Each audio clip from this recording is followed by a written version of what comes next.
Sahabat YouTube dimanapun Anda berada, berjumpa kembali dengan saya Walnek dalam edisi WSJ Channel.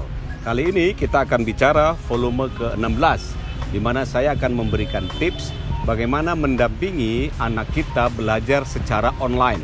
Sebagaimana kita maklumi bersama, hari-hari sekarang ini adalah hari-hari di mana anak-anak disuruh belajar mandiri, belajar dari rumah dan belajar secara online. Belajar secara online banyak juga positifnya, tapi tentu banyak juga hal yang kalau dibiarkan atau tidak terkontrol itu akan mendatangkan hasil yang sia-sia atau tidak banyak manfaat.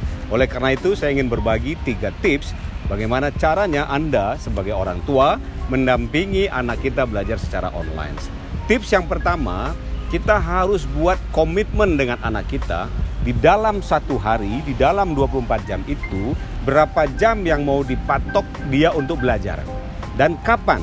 Jadi dibuat waktu yang permanen, yang dibuat komitmen sehingga kita bisa mengevaluasi. Misalnya di pagi hari 3 jam saja, atau di sore hari 3 jam, atau di malam hari 3 jam, atau 2 jam.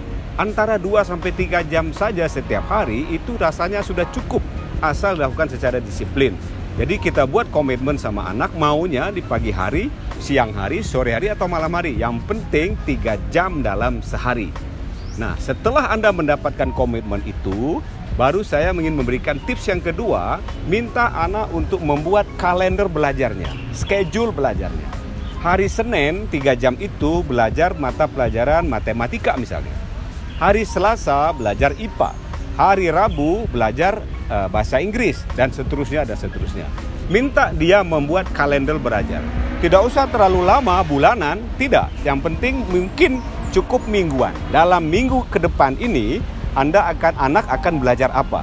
Buat komitmen, minta dia membuat kalender belajar. Senin, Selasa, Rabu, Kamis, Jumat, Sabtu, belajar apa? Kemudian 1 hari dalam seminggu itu libur. Dengan cara itu, anak akan menyadari bahwa kewajibannya hanya 3 jam per hari dan kewajibannya mengikuti kalender belajar atau topik yang sudah kita sepakati bersama, sehingga akan lebih sistematis, akan lebih terstruktur dia dalam belajar, dan Anda pun mengikutinya akan bisa lebih gampang. Oh, hari Senin pasti dia belajar ini, hari Selasa pasti dia belajar matematika, hari Rabu pasti belajar IPA, dan seterusnya dan seterusnya. Dan tips yang ketiga, nah ini yang paling penting, setelah Anda punya komitmen jam belajar dengan anak, setelah Anda punya komitmen atau kalender kerja, kalender belajar dari anak, yang ketiga, Anda harus juga rutin dan disiplin mengevaluasi hasil belajar itu.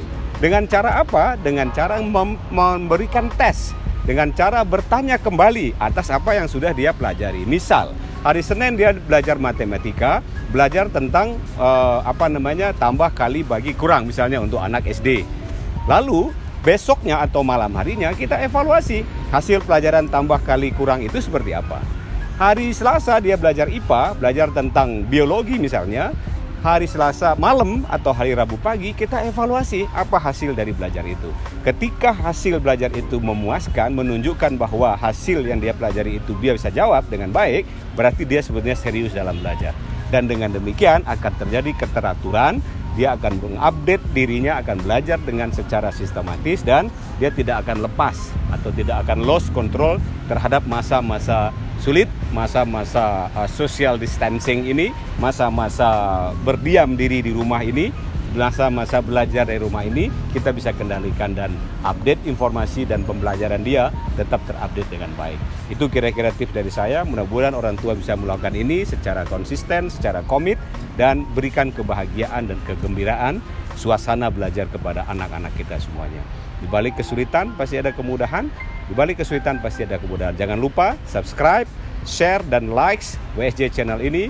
Dengan demikian Anda sudah menyumbang untuk pembangunan sekolah gratis bagi kalangan tak punya. Salam.